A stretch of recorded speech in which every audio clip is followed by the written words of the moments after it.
Welcome to the Emergency Management and Preparedness Inclusion of Persons with Disabilities webinar series. I'm Lewis Krause from the Pacific ADA Center, your moderator for this series. This series of webinars is brought to you by the Pacific ADA Center on behalf of the ADA National Network. The ADA National Network is made up of 10 regional centers that are federally funded to provide training, technical assistance, and other information as needed on the Americans with Disabilities Act. You can reach your regional ADA center by dialing 1-800-949-4232. Real-time captioning is provided for this webinar. The caption screen can be accessed by choosing the CC icon in the meeting control toolbar. You can turn that meeting control toolbar permanently on by pressing the Alt key and press it again even a second time to make it stay on. As always in our sessions, only the speakers will have audio. If you do not have sound capabilities on your computer or prefer to listen by phone, you can dial 1-669-900-9128 or 1-646-558-8656 and use the webinar ID of 872-0730-7836. And a reminder that this webinar is being recorded and can be accessed on the adapresentations.org website in the archive section next week. This is the 7th year of this webinar series, which shares issues and promising practices in emergency management, inclusive of people with disabilities and others with access and functional needs. The series topics cover emergency preparedness and disaster response, recovery and mitigation, as well as accessibility and reasonable accommodation issues under the Rehabilitation Act of 1973, the Americans with Disabilities Act of 1990, the ADA, and other relevant laws. Upcoming sessions are available at adapresentations.org under the Schedule tab in the Emergency Management section. These monthly webinars occur on the second Thursday of the month at 2:30 Eastern, 1:30 Central, 12:30 Mountain, and 11:30 a.m. Pacific Time. By being here, you are on the list to receive notices for future webinars in this series. Those notices go out 2 weeks before the next webinar and open that webinar to registration. You can follow along the webinar platform with the slides. If you are not using the webinar platform, you can download a copy of today's PowerPoint presentation at adapresentation.org in the Schedule section of Emergency Management. At the conclusion of today's presentation, there will be an opportunity for everyone to ask questions. You may submit the questions using the chat area within the webinar platform. The speakers and I will address them at the end of the session, so feel free to submit them as they come to your mind during the presentation. To submit your questions, you can type them in the chat area text box or press Alt-H if you are using keystrokes and enter text in that chat area. If you are listening by phone and not logged into the webinar, you can ask the questions by emailing them to us at adatech, that's ADATECH, at adapacific.org.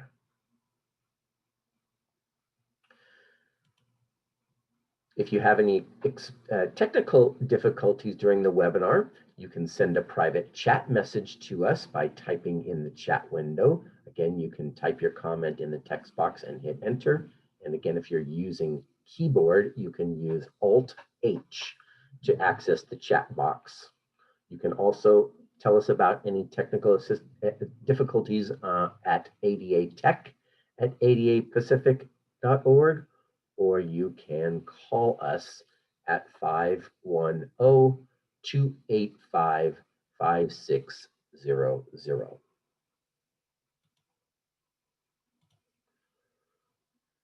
Today's ADA National Network Learning Session is titled Disability Inclusion and Considerations in Vaccination Centers and Operations. This session will discuss accessibility considerations for vaccination centers, centered primarily around physical accessibility, communication access, and programmatic access, including staff training and information sharing. Vaccination sites come in all sizes, and this discussion will highlight the mega sites and will focus around the sites in Los Angeles, California, mobile vaccination missions through large cities and remote routes, and fixed facilities in Nevada and Washington. Today's speakers are Linda Mastandrea. She's the director of the Office of Disability Integration and Coordination, or the ODIC, for FEMA. Roxanne Crawford, she's the Region 9 Disability Integration Specialist for FEMA. Danielle Bailey is the Region 10 Disability Integration Specialist for FEMA. And Vance Taylor is the Chief of the Office of Access and Functional Needs at Cal OES. Vance is responsible for ensuring the needs of individuals with disabilities and persons with access and functional needs are identified before, during, and after disaster, and integrating those needs into emergency management systems in California. I will now turn it over to you, Linda, Roxanne, Danielle, and Vance. Thank you, Lewis, and thanks for having us here this afternoon. So good morning, good afternoon, wherever you're calling in from. My name is Linda Mastandrea. I'm the director of FEMA's Office of Disability Integration and Coordination, and very pleased to kick off this important session today.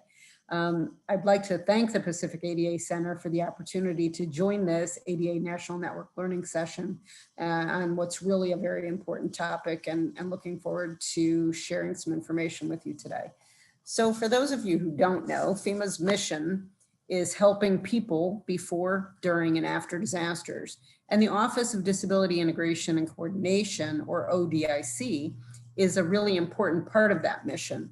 We help people with disabilities before, during, and after disasters.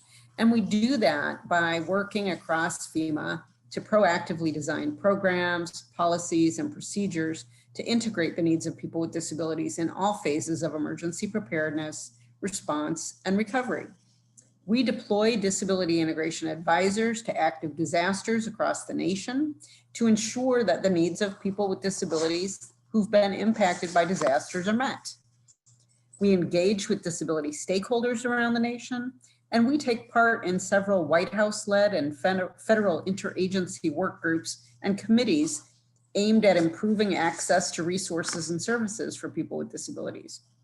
So our regional disability integration specialists, including Roxy and Danielle, who you'll hear from momentarily today, implement the mission of ODIC across the regions. They serve as liaisons between the regions and headquarters during disasters to make sure that people with disabilities impacted by disasters have access to programs and services they need to successfully recover. They're also responsible for integrating the needs of people with disabilities into the FEMA programs and services in their regions, and working with emergency managers, disability stakeholders, and other partners at the state, local, territorial, and tribal level. So over the last year and some months during the FEMA COVID response and vaccination center implementation efforts, ODIC coordinated across all of these lanes to respond to the first disaster in our agency's history that literally affected every state, territory, and tribe. In early 2021, President Biden issued a mandate for FEMA to help vaccinate 100 million people in the first 100 days of his administration. And when that initial goal was met ahead of schedule, he revised the goal, aiming for 200 million vaccinations within the first 100 days. And on April 21st, that goal was achieved. To make it happen, FEMA worked with our state, local, tribal, and territorial partners to bring the COVID-19 vaccine to communities around the nation, establishing vaccination centers, accelerating statewide efforts, and collaborating on communications campaigns aimed at getting people to get the vaccine. And through it all, ODIC and our federal interagency partners focused on making sure that people with disabilities had access to the vaccine in a safe and accessible way. For example, as part of the White House Disability Policy Work Group, we developed common language defining disability for data collection across federal agencies. FEMA, CDC, and ACL partnered on stakeholder outreach through the ODIC Disability Stakeholder Engagement Calls and presentations to groups like the North American Spinal Cord Consortium and others. CDC and FEMA collaborated on a whole suite of American Sign Language interpreted videos. NACDD and the USEDS partnered on vaccination awareness. So all along the way, FEMA and our federal partners were and are committed to the equitable distribution of vaccines. Toward that end, FEMA convened a civil rights advisory group and developed a civil rights checklist to further those efforts. Our disability integration advisors and our regional disability integration specialists worked to ensure not only that the centers were accessible, but that every person with a disability who wanted a vaccine could get one. Some examples: making sure accessible technology was available to provide video remote interpreting. Our disability integration advisors trained field staff on communicating and interacting with people with disabilities. In the next months, in continued partnership with state governments, FEMA will continue to provide federal support to the community vaccination centers, including supplemental vaccine allocation to 9 pilot sites.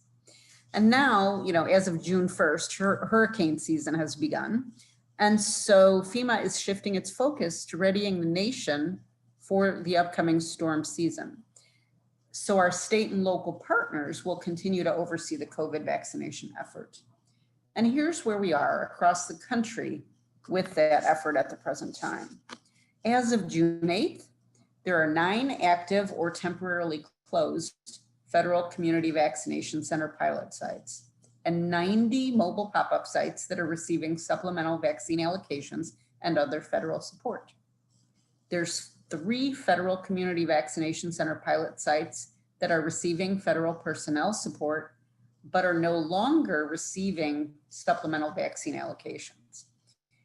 27 federal community vaccination center pilot sites and 130 mobile pop-up sites have completed the pilot program. The federal community vaccination center pilot sites have administered more than 5.6 million vaccinations.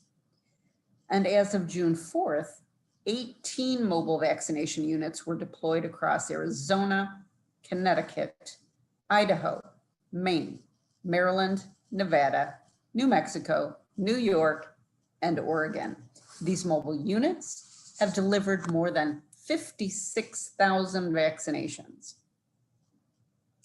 So we encourage you to visit vaccines.gov if you or someone you know has not yet received a vaccine.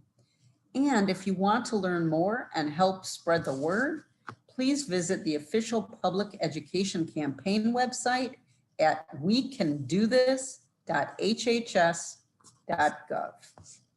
And now, Vance, Roxy, and Danielle are going to talk more about promising practices and lessons learned during the community vaccination center operation in regions 9 and 10. Thanks so much for being here with us today again. And over to you, Roxy. Hey everybody, this is Roxy, FEMA's Region 9 Disability Integration Specialist. I am actually going to throw this over to Vance and have him going to kick us off with the California operations. Vance? All right, thanks Roxy, and thanks Linda. Glad to be on a great panel here with our partners from FEMA. All right, I'm going to go ahead and turn my camera on. Actually, it says I'm unable to start video. So, okay, I will not do that, but I will make sure that the slides come up. Perfect, here we go. So you heard in the intro, but I'll just go ahead and restate. I'm Vance Taylor, and I serve as the Chief of the Office of Access and Functional Needs at the California Governor's Office of Emergency Services. I always joke, it's a very long title. I think that's like a state government thing. And the reality is, I think it's an unspoken rule that the longer the title, the better. And if that's the case, I'm definitely winning. As we jump into this conversation, I really want to make sure we're all on the same page just in terms of definitions. So let's go ahead and go to the next slide. When we're talking about access and functional needs, we're talking about individuals, and I list it all out here, that have developmental, intellectual, or physical disabilities, chronic conditions or injuries, limited English proficiency, or we're talking about individuals who are older adults or children or pregnant, people in institutionalized settings, and those who are low income, homeless, or transportation disadvantaged. And so it really is a broad swath of individuals, all of whom fall under this umbrella that we refer to as access and functional needs. And the reason why this matters, of course, is because what we've found historically is that anytime there's any type of disaster, whether that's a fire, a flood, or a pandemic, it's people with access and functional needs who are always hit the hardest. There's always this disproportionate impact, and we've seen that. But I think Hurricane Katrina was really what put a very bright light on that. Right? It was during Katrina, we saw that out of everyone who perished, 70% of the people who died had access or functional needs. And so we begin to look at, why is this happening? Why is it that over and over and over again, people with access and functional needs are hit the hardest? And especially when you look at plans and what was put in place to help people before, during, and after disasters, what we started to find was that there was a common link, that so much of the planning was happening in a vacuum. And what I mean by that is to say that emergency managers are good, wonderful people, right? Wanting to do good things for folks and to serve their communities. But oftentimes we're talking about, former first responder types, right? Law enforcement, EMTs or former military, salt of the earth, but oftentimes not people who have a lived experience with disability or with access or functional needs. And so the way that they approached how they plan, prepare, respond, and recover was really from a limited perspective. Right? When they thought about things like communication, they weren't considering or appreciating the fact that not everybody can hear the messages that are being said at a press conference, and so we need interpreters. Or not everybody speaks English, and so we need that translated into different languages. Or that not everybody can see the visuals that are being put up, and so we need alternate formats. And so the messages that went out didn't reach everybody. When they were talking about transportation and evacuation, they weren't appreciating the fact that a lot of people rely on accessible transportation resources. And so it's that idea that they'd send a school bus to evacuate folks, which worked for a great majority of people. But then somebody in a wheelchair would come and ask the question, where's the lift? Where's the ramp? And it forced people to make these terrible decisions between, do I get picked up out of my chair and put on this bus and leave behind, in doing so, my independence and safety and security, and sometimes dignity? Or do I stay in my chair and remain in the impact area and just hope and pray that I'll be okay? And so it was this terrible situation, and that would happen at shelters, right, where people would go and they'd realize they'd pay the shelters in an inaccessible building, or they don't have dietary considerations considered.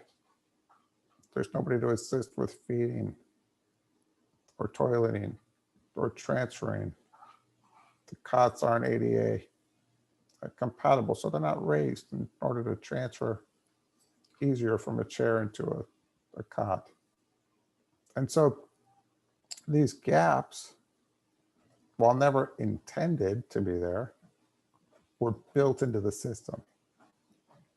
And so recognizing that, we decided to start to move ahead. And for California, let me tell you what that looked like. Let's go to the next slide. For California, it resulted in us establishing the Office of Access and Functional Needs. And if we can get the next slide going, we talk a little bit about that. Oh, sorry about that. Oh, go back one, my bad. And so we established in 2008 this Office of Access and Functional Needs. And the governor placed a gubernatorially appointed individual to serve as chief.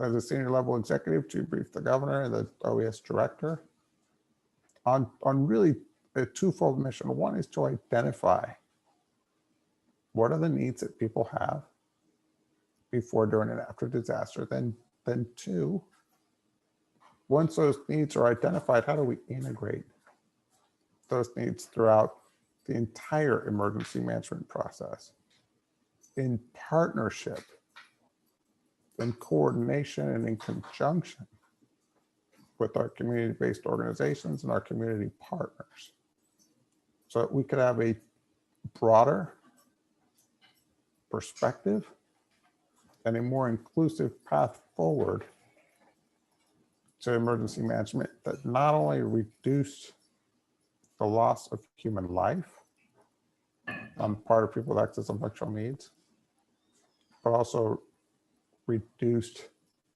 human suffering. So let's fast forward and talk about what does that mean for what we've seen during COVID. Let's go to the next slide.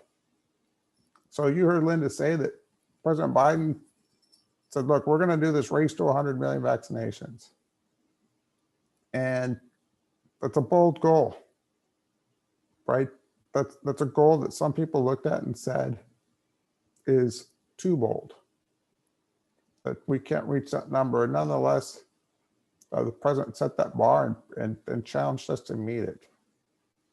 Recognizing California is the biggest state in the union, the president said, we need to have some pilots, right? So California, we want you to work with our partners at FEMA and to set up 2 mega sites where vaccinations would occur. And I love that they use the word mega.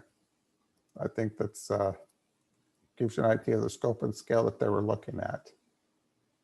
So the first site was at the Oakland Coliseum, and the second was at CSULA. And the idea was to run an 8-week pilot that would create a lot of lessons learned, a lot of best practices that we could then develop into essentially a blueprint that could be used by all the other states as they stood up their mega vaccination sites, all as a part of meeting this goal to get 100 million people vaccinated. And for us in California, we knew that we needed to set something up that was equitable, something that addressed social vulnerability and something that provided access in a way that wasn't just physically accessible, but that was programmatically accessible as well. And so that's what we set out to do. And we started, if we go to the next slide, with language services, right? We recognize that when people are going to come and get vaccinated, they're going to need to be able to communicate, and that communication needs to be effective. And so we made sure that we had on-site, in-person ASL interpreters.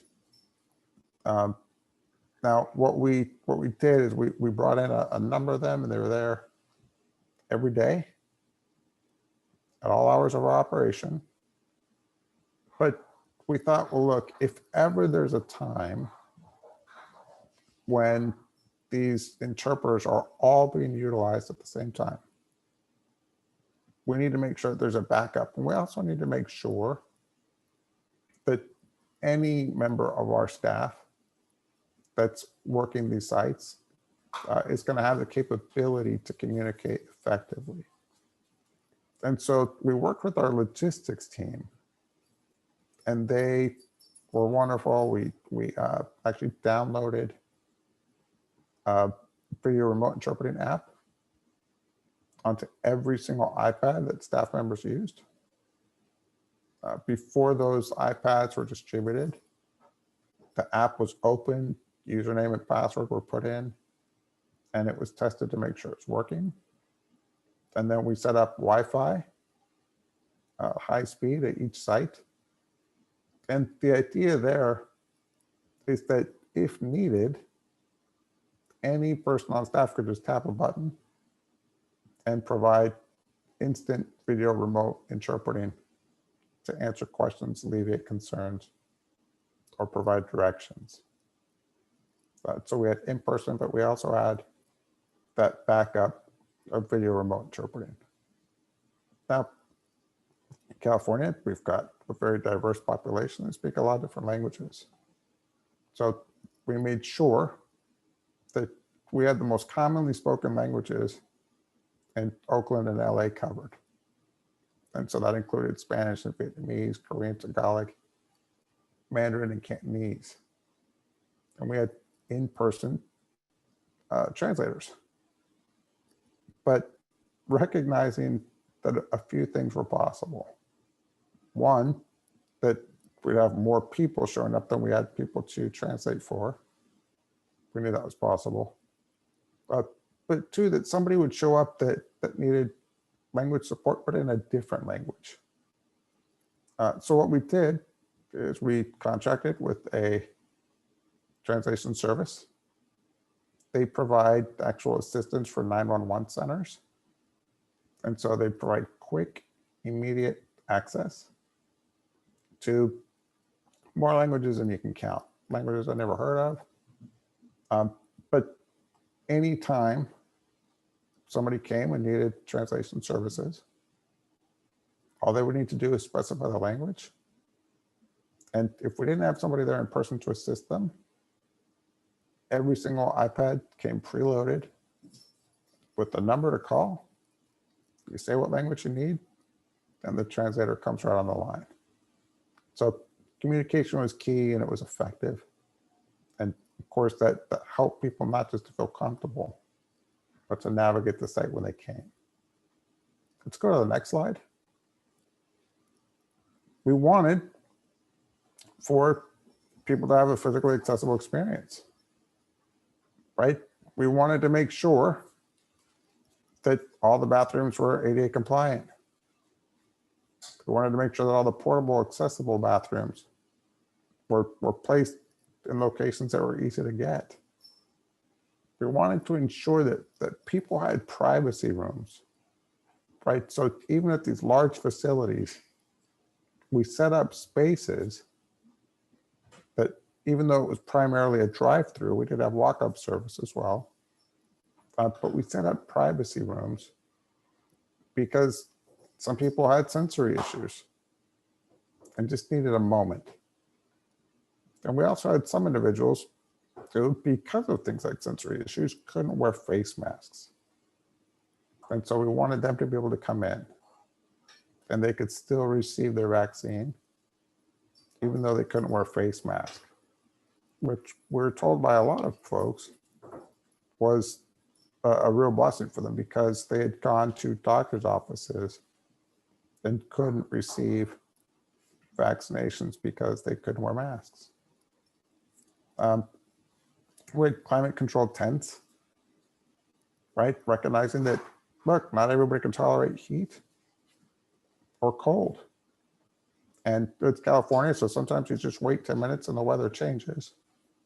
And so we had tents that were accessible that people could be in and wait in that were climate controlled and comfortable.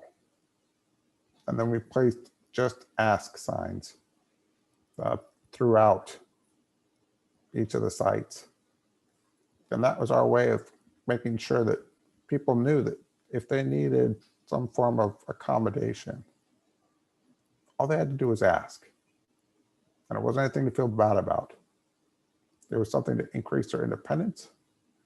And it was something that we provided and we were proud to provide. And then, like I said, we had designated isolation areas for anybody that needed it. Now, but language services are fantastic and physical access is important and essential. But what about getting there, right? So let's go to the next slide. We knew that transportation access was going to be an issue for some people. While a lot of people were able to either get transport there because they have a vehicle and they can drive, or they've got somebody that can drive them, and others would take the bus or the train, we knew that that wasn't going to work for everybody. And so we worked with paratransit providers and were able to provide free paratransit service to and from people's homes. And then we worked with those same paratransit and transportation providers, as well as our local friends, to provide free shuttles.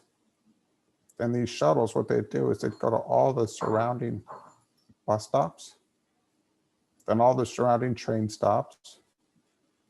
And these accessible shuttles would pick up anybody for free.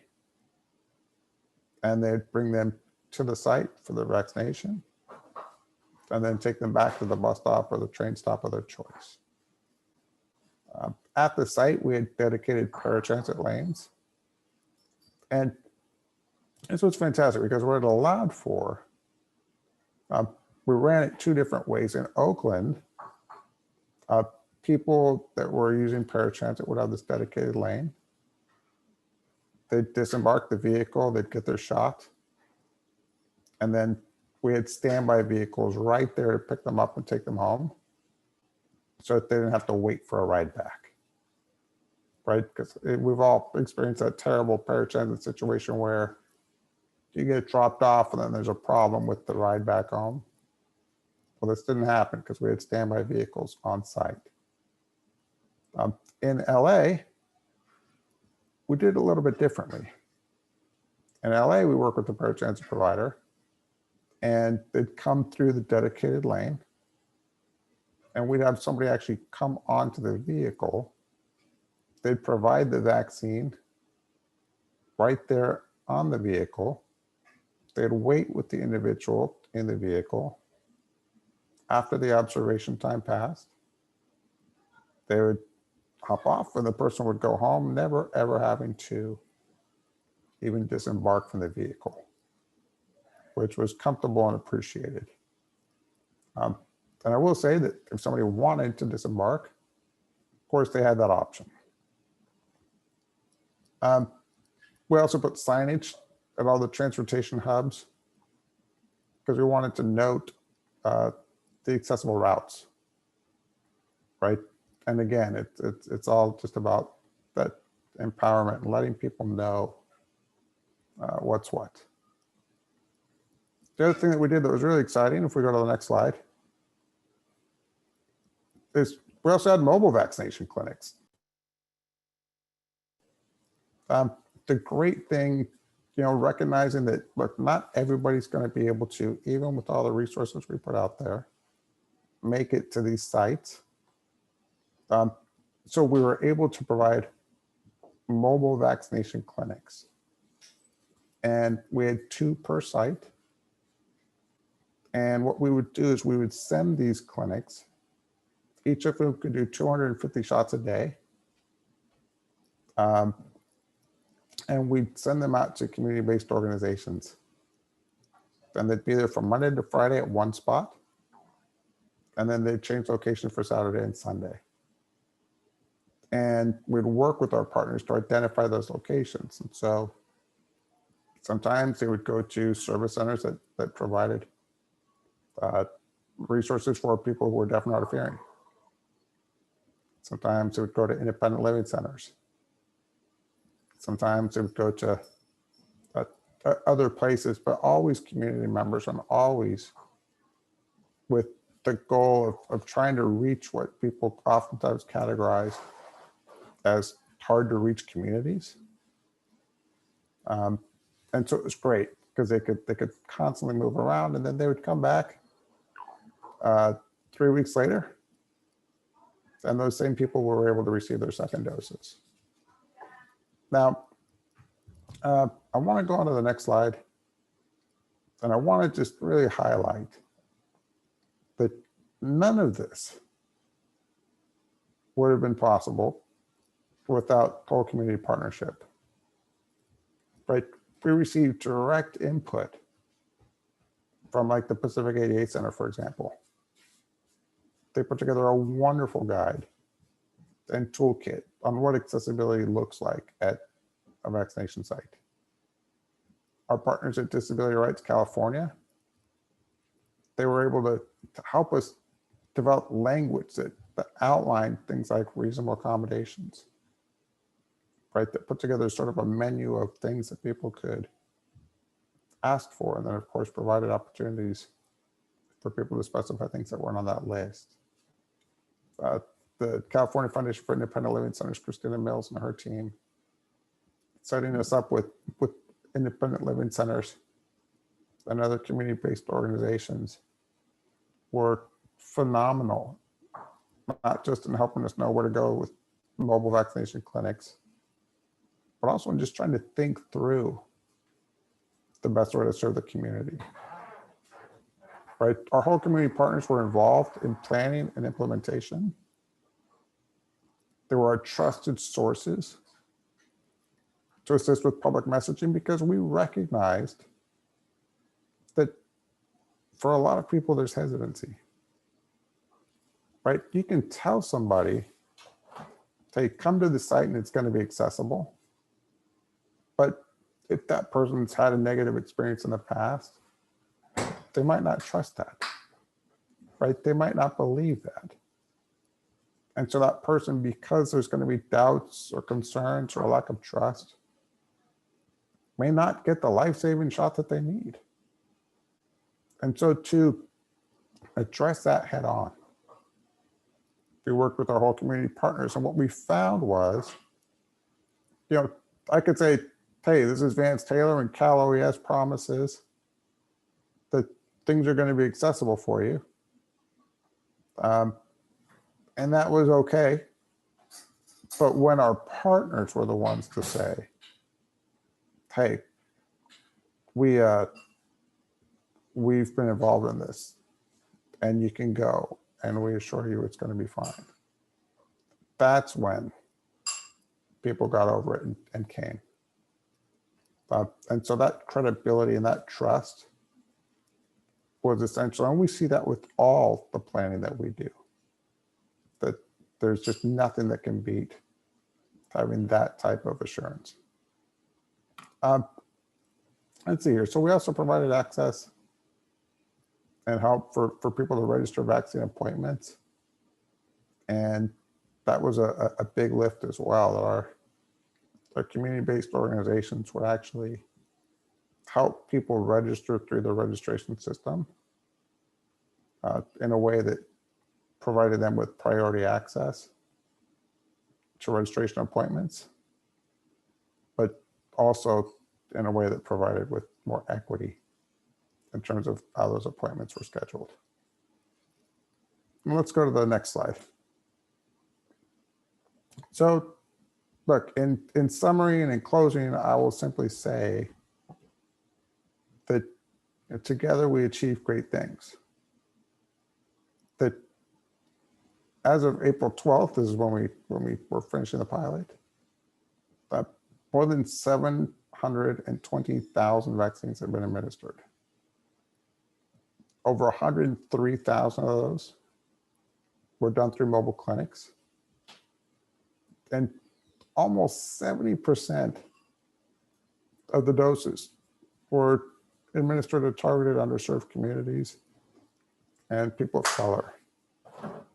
And so we really were able to meet that mission and that challenge of providing mega vaccination services in an equitable and efficient and a fair manner for what people consider to be the most socially vulnerable or hardest to reach communities. And I'll say that the mission had to be collaborative in order to be successful,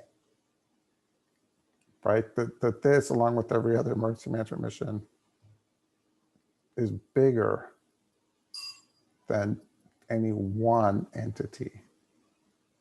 It was bigger than Cal OES. It was bigger than FEMA. It was bigger than any one person or organization. But when we came together as a community with this shared commitment, trying to meet this bold goal, we found that collaboratively we were able to do more. While the goal for us at these sites was to do 6,000 shots a day, we found that we did upwards of 8,300 on average shots a day. And so I think that just goes to tell you that, you know, when you lift and we lift and our partners lift, all Californians in this case, at these sites were able to ascend. I think that this should be a springboard for not just how we do these type of vaccination or testing sites in the future, but for the way that we tackle all of our emergency management related issues. That if we're planning in silos or in vacuums, if we're not including our whole community partners, we're not going to end up with the same success. Our products won't be as good. There will be gaps that get built inherently within the products that get put together. So it's got to be collaborative and it's got to be together. We have to adopt a one team, one fight mentality. One of the things that we've done, and we're in the process of doing right now, is providing a very detailed overview of the things that I just outlined in a blueprint that outlines best practices and lessons learned for standing up accessible testing and vaccination sites. It's applicable not just to what we did and what other states and jurisdictions will do to stand up their sites for COVID, but also any communicable disease, including things like flu. So that's what we did. We're proud of it. We thank you for your partnership, and happy to answer any questions at the end. But with that, I'll turn it over to Roxy.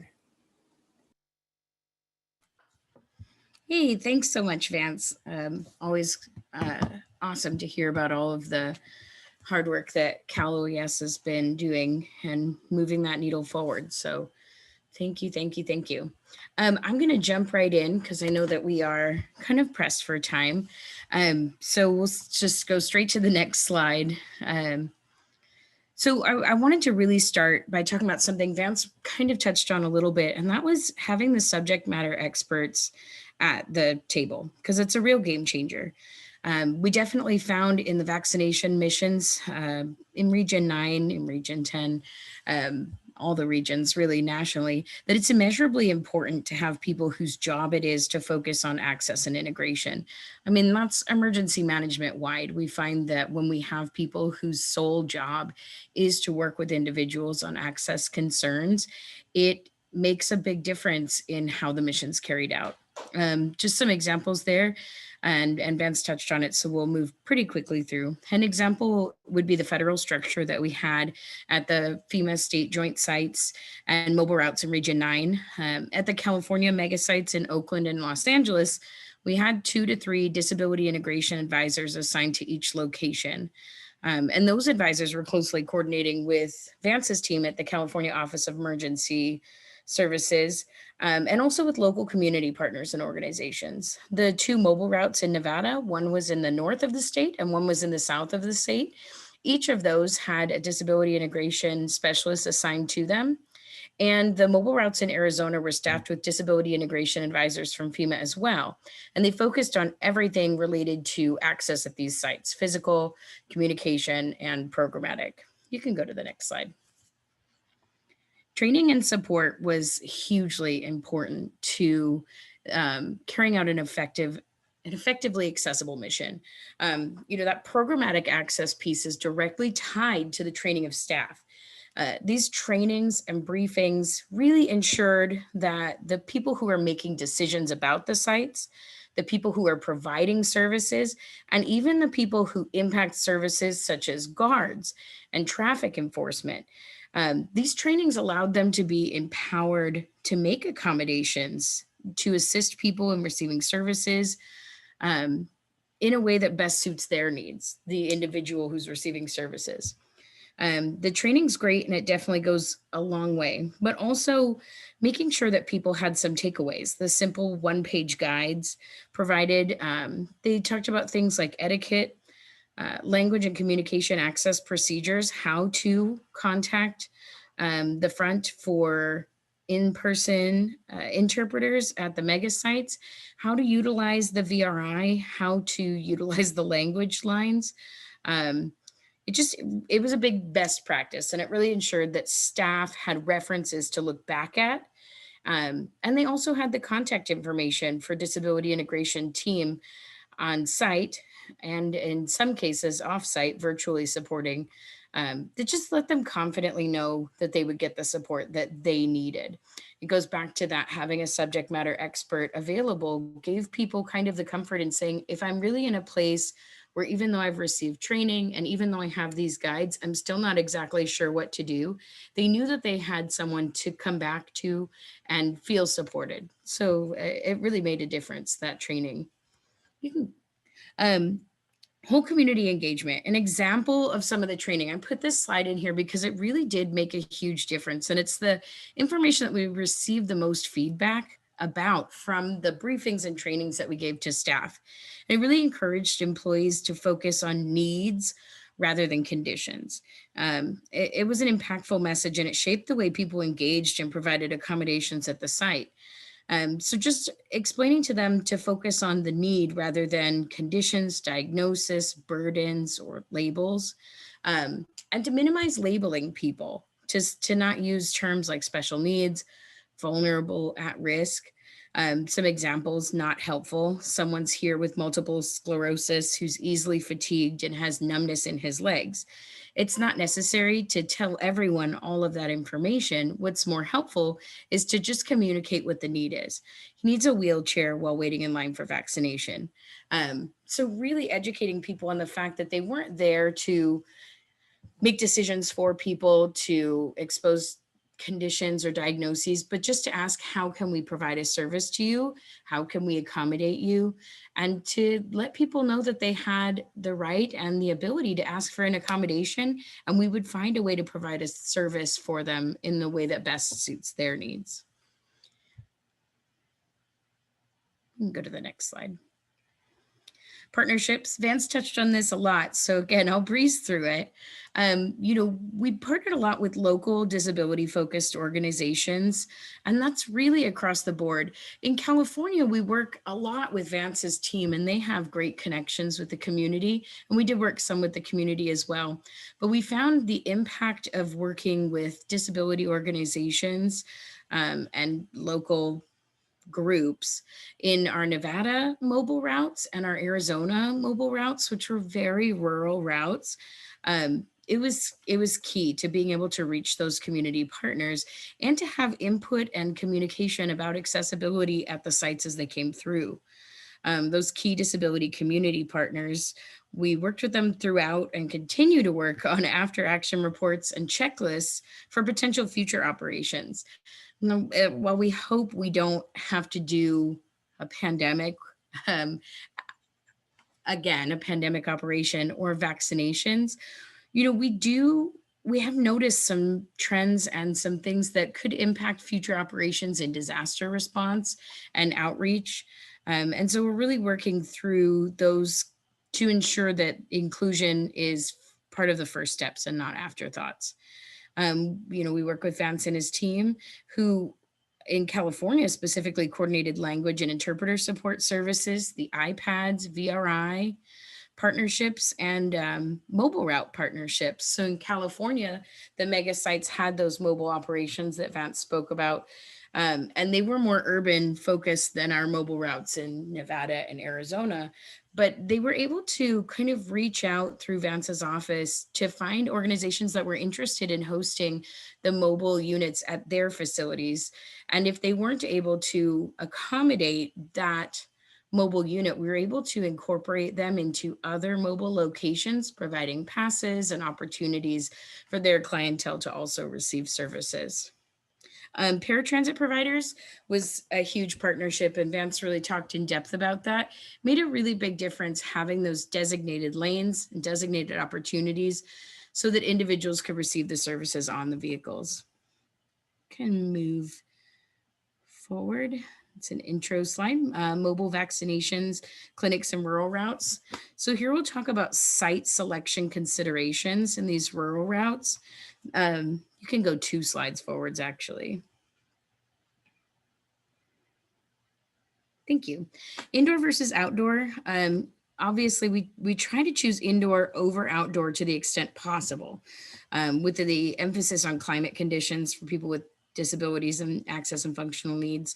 I know that this was kind of a back and forth during COVID because indoor created potential increased exposure versus outdoor operations. But in these states, the Region 9 has the mobile units in Nevada and Arizona. We were facing some very serious temperature and sun and the outdoor facilities, and safety wise, indoor was superior whenever possible for those climate controls. Providing accommodations for people with at-risk health conditions. Again, we were facing temperatures and direct sunlight pretty extreme, especially in our southern Arizona routes. And so we had to really take into consideration how to be able to provide those accommodations. MBUs operating as healthcare facilities need to comply with the ADA and its regulations when providing services.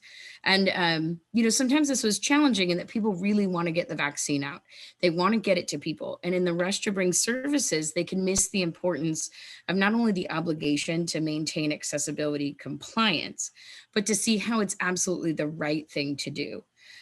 That's, again, going back to the very first thing we talked about, where having someone whose sole focus is accessibility makes a big difference, because they can educate and encourage and help come up with creative solutions to providing services in an effective and accessible manner. It can be confusing who the law applies to, and we do lean back to Lewis and the team at the Pacific ADA as a referral to individuals who have more detailed questions about their legal responsibilities. You can go forward and then again. So mobile site setup. The location and signage of accessible parking specifically, it should be closest to the entrance and exit with clear signage. So an example would be in Arizona, parking greeting staff was trained to systematically ask guests who had accessible parking placards or who had the parking plates or indicated that they had a disability. They were trained to ask if they preferred to receive service or the vaccination in their vehicle. And it was important because it allowed guests to self-determine how they wanted to receive services and to identify if they felt safe and comfortable accessing the services, waiting in lines, going into the facility, etc. A typical problem identified, and it's just something to be aware of, not just in a vaccination site, but in all of the facilities that we set up after emergencies or disasters, was that the exit did not have a clear path of travel back to the parking. Operations preferred setups where guests exited a different way than they entered, but it made it challenging to identify the best parking locations. It's really something to consider in this post-COVID environment, as routing has become a big focus in a lot of environments. You go to the grocery stores and they have arrows directing you which way to go through and do the shopping.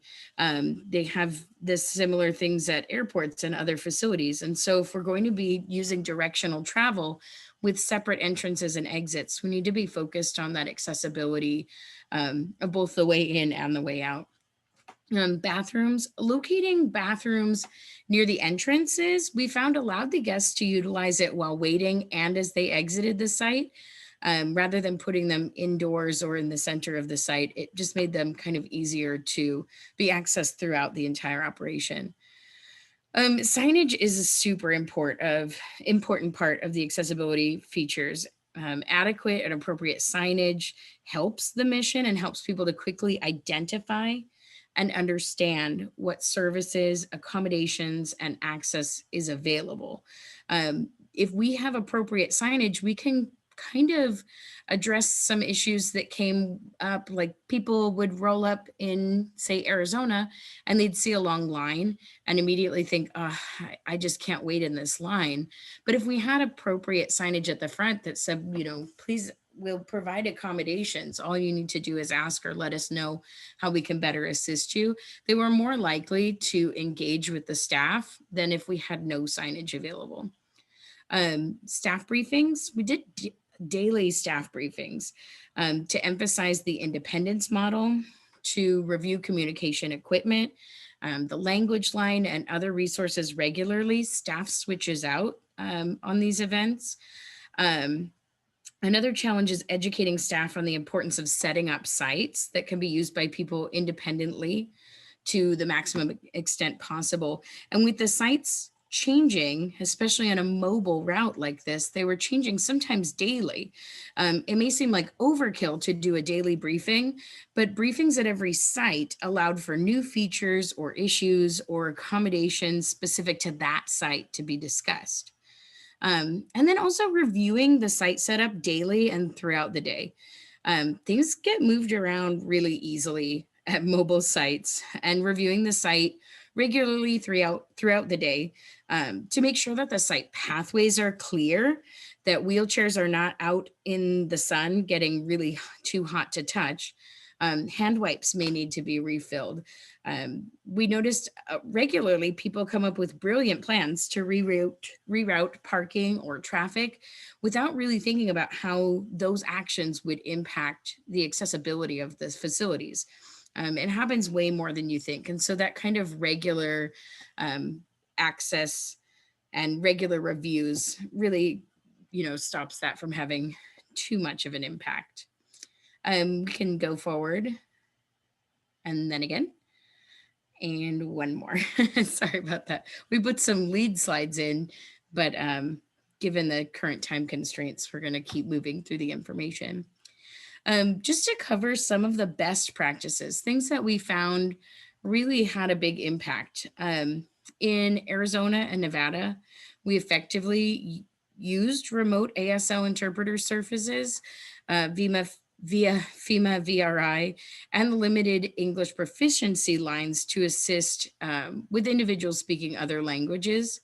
No, it's not perfect, but on some of these rural routes, it's really, really challenging, regardless of what groups we engage with or how hard we tried to find in-person support. Some of these locations for the staff in particular were more than 180 miles from their lodging, from the closest any type of hotel or motel. So they're really far out there. But the ability to utilize that VRI service and to have the services available on the mobile units made it so that there was at least an opportunity to communicate with individuals in a way that works best for them. In California, thanks to the diligent work from the Cal OES team, there were on-site interpreters at every mobile site based on the needs of that specific community. And in addition to having those on-site interpreters, there was access to VRI and language line at all times for use when the best laid plans didn't go perfectly. There were communication accessibility kits in Arizona and Nevada. There was at least one communication accessibility kit per mobile site, and staff were trained on how to use its contents to improve accessibility at the site. It seems silly, but sturdy chairs that can accommodate all guests. At first, the mobile routes had some kind of fold out chairs, and the maximum that they were able to support was 200 pounds. It doesn't always, it doesn't accommodate everyone for sure. So we made recommendations to source sturdier chairs with a weight limit of 350 pounds. And the sturdier chairs were placed in waiting areas as well as vaccination tables. It's also important to note that chairs with armrests became a part of standard practice on the mobile routes. So at least a percentage of the chairs had armrests to allow guests to be able to push up to a stand. Having multiple options for people, allows them to kind of determine what type of seating serves their needs best. At least 3 wheelchairs available per site, with one being extra large. It's important to have those multiple sizes so that people were able to safely use the equipment. Tents were adjusted throughout the day to maintain shade. Shade was provided and adjusted throughout the operational hours using tarps in coordination with logistics partners.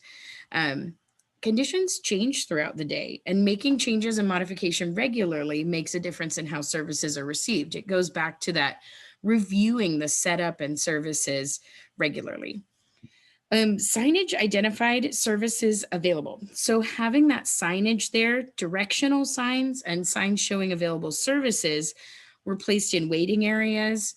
Accessible parking signs and van accessible parking signs were provided, allowing people to know up front what services were available and that they were able to request accommodations. Cooling fans and cold water provided at all mobile sites, especially when the sites had to be outdoors. And privacy tents. Privacy tents were a big success. They provided reasonable accommodation tents for shots based on religious preference, privacy concerns, individuals who maybe aren't able to receive a shot in an arm and may need more privacy to receive a shot in an alternate location, or just even a less stimulating environment. Accommodation by patients also getting vaccinated in cars. That, as previously mentioned, that was always an option presented to individuals on the mobile routes, and it did get used pretty regularly. Next slide. Outreach and coordination. So just identifying disability organizations and nonprofit agencies in the area, coordinating with the county to ensure vaccinations reach whole community partners, including organizations that serve individuals with disabilities and organizations that serve communities that are traditionally underserved. FEMA teams worked closely with the Civil Rights Advisor to share information and coordinate on outreach strategies. And we found that partnering with the Civil Rights Advisor gave us an opportunity to reach even more people. We work to identify disability organizations and nonprofit agencies in the area to engage on timing, location, accessibility at certain locations, and to engage with their clients as a trusted source.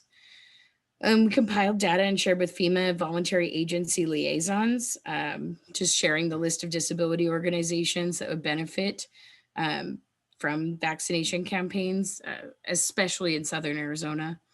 And we conducted outreach canvassing organizations in and around the site, just ensuring that we had engaged with as many different groups as possible to let them know that we were there and to help them better understand the accessibility features and accommodations that can be made at the sites so they could work directly with their clients. Next slide. So there were some success stories. I'm gonna breeze through them because I think we're kind of running short on time. In Arizona, the team identified and used a resource called GoGo Grandparent that helps secure free rides for individuals in need of vaccination, especially being a rural area. Some of that public transportation was a real challenge. The privacy tent was utilized so many times, but specifically a young adult with autism was able to have a quiet setting for a successful experience and walked away, feeling good about their experience there. The privacy tent was utilized again as a religious accommodation. Language line and VRI services were utilized regularly, and pocket talkers, the amplified listening devices, were used to amplify sound, even while using the phone's spoken language interpreter, which was impactful. Next slide. Some considerations for improving sites.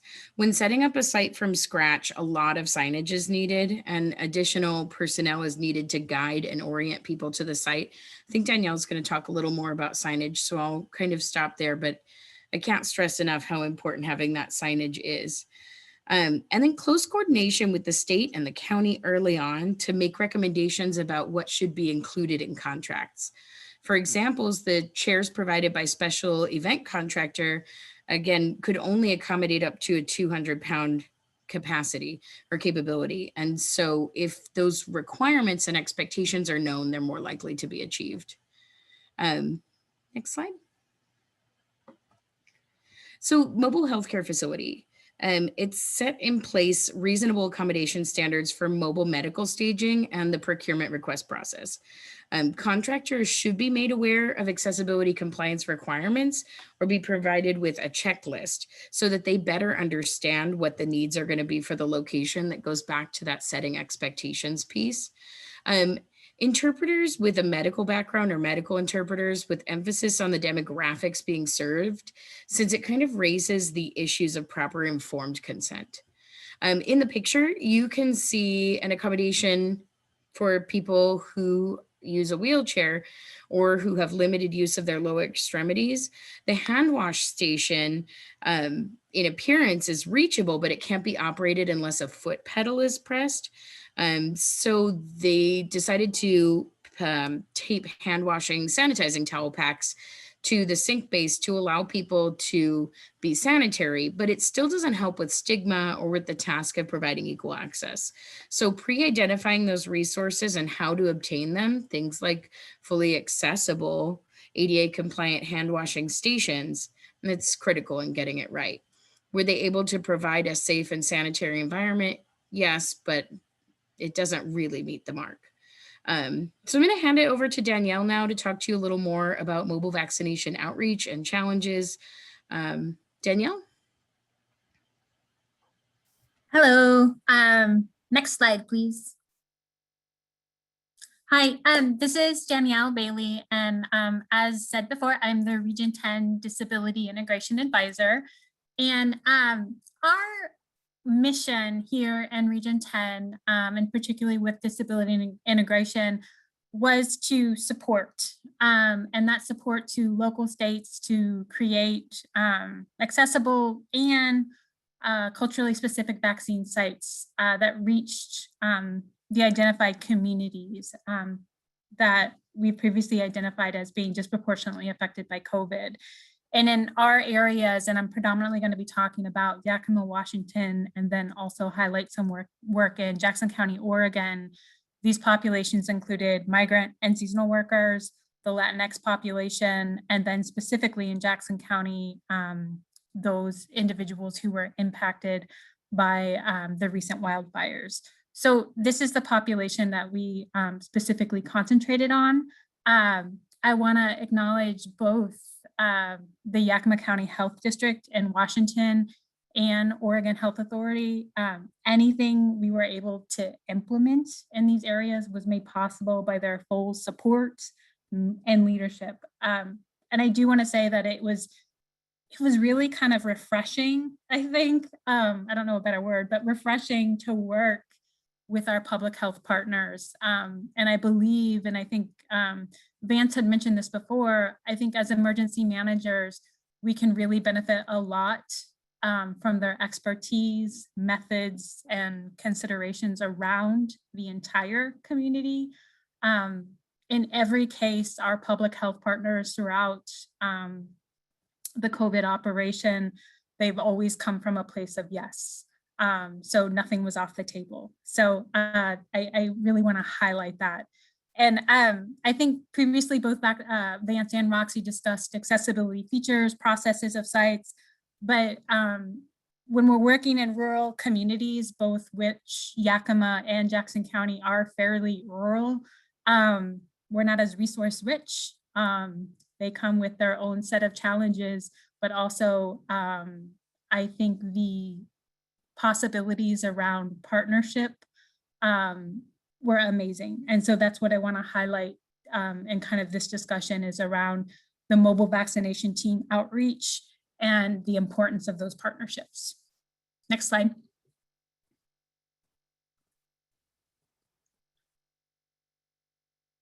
So first of all, the picture that you're looking at here is it's a group of individuals that are kind of celebrating the 10,000 mark of vaccines distributed at the mobile site in Yakima County. And so what you see here are people pictured from Yakima Health District, Yakima Emergency Management, Yakima Fire and Police Department, contractors, the Western Washington Incident Management Team, Washington State Emergency Management, the Department of Health, Department of Defense, and some community stakeholders. I think what we can agree on, you know, there was a lot of discussion, I think, through all of this, you know, from our end and the FEMA perspective around the mega sites and these big drive-through operations. And, you know, I think everyone on this call can probably agree upon that sometimes those operations were very successful in reaching large numbers of individuals. But as we know, and as these operations changed and morphed, they definitely don't reach everyone. And so transportation, obviously you can't go to a drive-through site without transportation. I think if you just look at this picture with the tents and the lanes and the cones, it's overwhelming, can be complicated. People have different work schedules, hours of operations, childcare, and just convenience factor. Some folks are kind of turned off right away if there's any idea of long lines or wait times. And then also in the communities that we worked with, particularly migrant, seasonal farm workers, Latinx population, the comfort level with staff that are uniformed. And so we worked a lot with our Department of Defense partners who were exceptional, but there were concerns with comfort level with uniforms. So that can go on. And so as in Region 9 and a lot of the other regions and states and locals, Yakima had implemented a number of teams to go out into the communities to provide vaccines. So this was in partnership with various community partners. The health district assigned a team of individuals who, it was a really big feat. They researched, they called, they documented, and they coordinated mobile delivery. And so there were around 3 to 7 teams each day, depending, who would go out into the community These teams identified all of those community-based organizations. It included entities such as housing authorities, homeless shelters, camps, a variety of community-based organizations, private sector from grocery stores to places of business, libraries, schools, faith-based, and even places of employment specifically for the migrant and seasonal workers.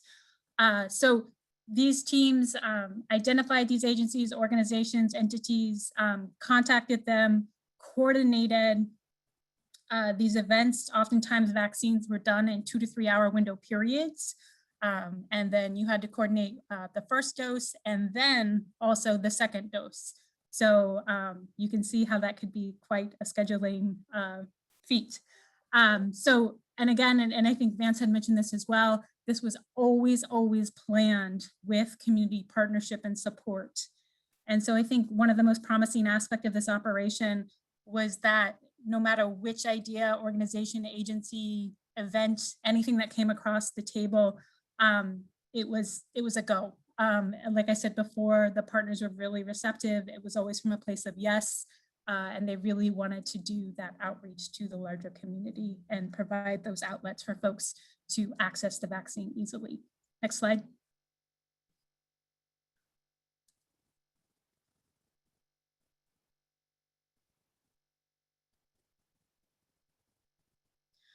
So I just want to kind of quickly go through some of the best practices that we experienced in the Yakima area. In the state of Washington, a lot of folks may be aware of, we have a pretty robust disability advisory group at the state level. It's the Coalition on Inclusive Emergency Planning. This is where I always start any conversation that I'm having in regards to inclusive emergency planning, COVID, whatever it may be. Right away, there is a member of that group through the Central Washington Center for Independent Living. We were connected with Josh Hackney. And so Josh is a great partner and has been a part of the CEP group, that coalition, for quite some time. Through that partnership with Josh and the Center for Independent Living, they're located in Ellensburg, which is about maybe 30-40 minutes outside of Yakima. But Josh was pretty instrumental in this initial meeting. He put us in contact with a lot of the agencies and organizations in Yakima. And one of those prominent agencies that we were able to connect with and really developed a relationship is an entity called People for People. They're a robust agency in the area, which really embodied the mission of equity and service in the area. They provided senior nutrition programs. They had their own independent paratransit. They even held the contract, so the Greater Columbia area, the 211 contract, which I'll go into later, but that is pretty instrumental in getting all sorts of insights and information about what's working, what's not working, and what information people are seeking. They also had work first programs, advocacy for minority-owned businesses. So this really expanded our connection with not only disability partners, but it really, that intersects of disability and the needs of the Latinx and migrant and seasonal worker population. This group, with a number of different partners, we continue to meet throughout this operation, or as long as FEMA Disability Integration was on the ground. We continue to meet just to talk about potential issues, potential partners, and that kind of coordination. And so they were pretty instrumental in coordinating a lot of the events, or helping to coordinate or identify events. So, just to name a few, there were many events, but we did an event for the Sunnyside Housing Authority. And so that really brought vaccines to individuals who could not easily leave their home. They coordinated an event with KDNA, a radio. It's a Spanish language public radio station in the Yakima Valley that really focuses on that kind of health education, civic partnership type. And then People for People, they did host their own vaccination site through a nutrition program recipients and sponsored their own event. But through this coordination, People for People brought, I think, that wider lens beyond just disability and that intersect. And they really kind of helped us kind of provide that bigger outreach, identify folks who needed extra support and so forth. And they also filled in those gaps, whether it was transportation for some of the other events and so forth. In addition, I think integrating key partners into operational planning meetings, like I had said before, People for People, they represent, or they held the contract for 211. So this was pretty critical in the public information. COVID is definitely a public information overload. And so through 211, everybody knows what that system is, where people call, they ask questions, they get redirected or resources. And so 211 was fielding thousands of calls in regards to where can I get a vaccine? How can I register a vaccine? They were registering folks for vaccines. So they were really able to add to the operation around public information, around the barriers that people were experiencing, around getting the vaccine, messaging, how to schedule transportation, and then also able to communicate to people the most accurate information. So I do believe that partnership and integrating them into the operations was pretty key. Another best practice is conducting pre-accessibility site reviews, questionnaire, and then a questionnaire of mobile site locations. You know, we talked a lot about about accessibility, and so this is kind of your typical path of travel, parking lots, that type of thing. A lot of our events were hosted in parking lots, indoors. They could have been drive up. So there was a variety of options that people could host a mobile event, so to speak. But we started a conversation with a basic questionnaire, which did address kind of those basic accessibility features, like the path of travel. Is it a paved surface? Are there wheelchair accessible bathrooms? What does accessible parking look like? Is there a need for interpreters, translators, transportation, Wi-Fi connections, all of that good stuff. But it also looked at their plan to message. So again, these are partnerships. So it looked at the plan to message the event. How was that partnership, or how were they going to actively be involved with messaging? And also, was there an interest in collaboration with other partner agencies and organizations? So how can we amplify this event? How can we partner? How can we get more folks involved? And ultimately, it was up to that entity to register folks. They could always provide vaccines for folks who just kind of walked up. But, and again, to plan accurately for the number of vaccines and so forth, they wanted folks to pre-register. So with the mobile vaccine operation, they gave those community-based organizations who are hosting kind of a private registration code. So, so that really kind of helped with those efforts. And then I think, as Roxy had talked about, continuous staff training, transportation planning in the field, just in time. This continuous site staff training and transition planning. So this was it wasn't just kind of a one and done. So I think throughout this operation, what we saw is just a tremendous turnover and changing of staff, sometimes daily. So that would either be through DoD staff, Department of Defense staff, contractors, that type of thing. So the idea of disability integration to provide ongoing, just in time, in the field training on auxiliary aids, disability awareness, those type of things was critical. And then kind of one thing that we did as a best practice was to identify a super user among those groups. So specifically in Department of Defense with kind of that chain of command, it all has to be approved top down. And so how do we identify those super users to carry on that message if by chance that one day when there is a staff change, that disability integration advisor is not there, there is a staff that can carry on that message, and especially as we transition through. Next slide. So trusted communicators to force multiply site event information. So again, asking those partners interested in hosting mobile events about their plan to outreach to individuals was key. You know, it's beyond just kind of sending an email or a text. Oftentimes these folks were calling folks by the phone, putting it in their newsletters, social media, flyers. So that was a really promising practice. The messages coming from those entities and not from government entities, and building that local capacity around disability access and leveraging federal funds.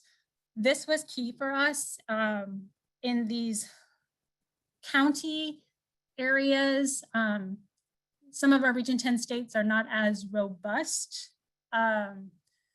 with accessibility planning or proactively thinking about accessibility planning, especially when we get to the local level. So I think this was a really big opportunity to get to work at the local level, specifically in Yakima, and provide the insight on how do we build auxiliary kits? Can we purchase those? About signage, about interpreters. So that was really a promising practice to kind of build that capacity around disability access, and that was made possible through the federal funds. Vaccine events. So another best practice, it wasn't just come get your shot and go home. Where we saw more success with mobile events is that they were paired with another overarching event. So whether it was a health fair, we saw a lot of this with our Latinx migrant seasonal workers. There may have been folks advocating from labor and industry, providing health information for those communities. So food boxes, whatever that is, if they could incentivize or make it more of an event, it was always more successful. And then the overall increased collaboration among public health and emergency management. This was key. So I think we have a lot to learn from our public health partners, and it was very interesting to kind of see that collaboration. I think in emergency management, we typically try to get things done quickly and efficiently. And then in public health, I think there's more of a methodical and a thoughtful approach. And so it was nice to kind of see those two worlds collide. Next slide. So lessons learned, working smarter to develop partnerships. I think in our rural communities, we need to break down those silos, I think, as Vance had said. So finding those communities that match, have a larger equity mission. They approach across, they have that silo breaking view, and their approach across programs and areas of outreach is broader. They coordinate with small, large nonprofits, organizations, and they have that ability to widen their circles of awareness and influence. So that was key with People for People. We need to understand how communities consume and get information. I think this was, again, with COVID, the information overload has been huge. The use of language that's inclusive, easy to understand. We need to communicate how we're adapting our approach and the priorities. We need to prioritize translations for communities whose first language is not English. And then, as always, and I think is super critical, and sometimes we often forget it, is we want to highlight the accessibility features on the flyer, the signage, the radio spots. We really need to break down that cycle of exclusion. So I think understanding how communities consume and get that information is key. And then collaborative cross-partner, cross-community planning is key. I think that intersect with the Latinx, migrant seasonal worker, advocacy agencies, organizations, and disabilities, overarching, doesn't matter, race, ethnicity. That was really key for us. So it was beyond just working with our Centers for Independent Living, aging entities. It really kind of opened our eyes and presented a lot more opportunity. And then really thinking outside those typical and usual partnerships. So, looking at the private sector, Rotary Club, faith-based, often in rural communities, these partners are involved and can definitely share and enhance operations. And then lastly, other lessons learned and challenges. Signage, that's a theme throughout. Signage was a big, heavy lift I think this may have been, I don't know if it was just a Region 10 issue or not, but we went into local communities, not a lot of resources, a lot of these concepts, information was new. I think we could all benefit from having some type of kind of signage bank. These are not new signs that we have at FEMA. We have used these, but they do need to be enhanced. They need to be of a standard size, font, and we just need to standardize these a little bit and then make them more generic where they can be used across all sectors and folks can put their logos and so forth. We're in both Jackson and Yakima. There's very limited in-person sign language interpreting resources. This was a huge challenge for us, and I'm not quite sure how to remedy. We did have access to video remote interpreting, but sometimes connectivity can be an issue or even spotty. When we did have interpreters, we often had to compete with our urban counterparts in Seattle and Portland, and then often pay for travel, hotel, and so forth to get those interpreters to the site. Another big lesson learned challenge is federal versus state assets. So again, these were not federally operated sites, they were federally supported. So, and a lot of our sites, maybe across the nation, we could support with our disaster recovery center, auxiliary aid kits, effective communication kits. We did deploy those to Region 10.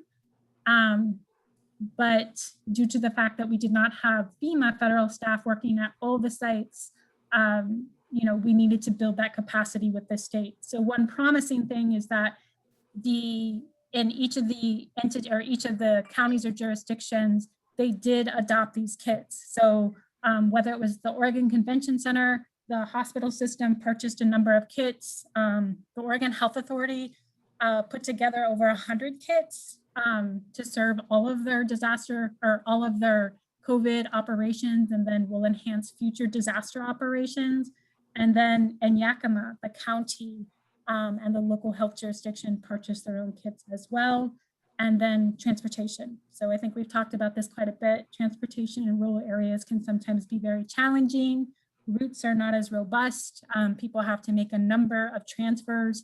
And so it is trying to find those community-based organizations who have that built into their system, and how can we incorporate them into the overall operation. So again, that People for People, they provided paratransit services and were very instrumental in helping to augment the mobile vaccine efforts. So, okay, Danielle, this is Lewis. I'm gonna have to stop you here where we've crossed over the 1 o'clock ending point here, and I wanna respect people's time. Gabe, can we move to the last slide? Did you guys leave a contact information for everyone? For the speakers, I mean, if you can go to the last slide. Okay. This is the last slide. Okay. That's the last. All right. Very good. Well, thank you. Sorry that we didn't really have much chance for questions, although there weren't very many questions anyway. If you didn't get a chance to ask your question, you can contact, if it's an ADA question, you can contact the Regional ADA Center at 1-800-949-4232. And Vance and Roxy and Danielle, if you want to put your contact information in the chat window, if people had specific questions, they can follow up with you on that. And for everyone, you will receive an email with a link to an online session evaluation. Please complete that evaluation for today's program, as we value your input and want to demonstrate the value of this to our funder. And we want to thank all of our speakers today for sharing their time and knowledge with us. It was obviously very interesting and involved as we ran out of time. So and a reminder that today's session was recorded, and it will be available for viewing next week at adapresentations.org in the archives section. Our next webinar will be on July 8th, and for that we will be joined again by Linda Mastandrea and the FEMA Office of Disability Integration Coordination, as well as the individual assistance team, for a presentation on personal assistance services guidance in disasters. We hope you can join us. Watch your email 2 weeks ahead of time for the announcement of the opening of that registration. All right, Thank you so much, everyone, once again for staying with us here. And thank you all the speakers. Thank you very much for your time and the great information that you imparted today. It was really good. The vaccination system worked very well, as we can tell. All right, everyone, have a good rest of your day. Bye-bye.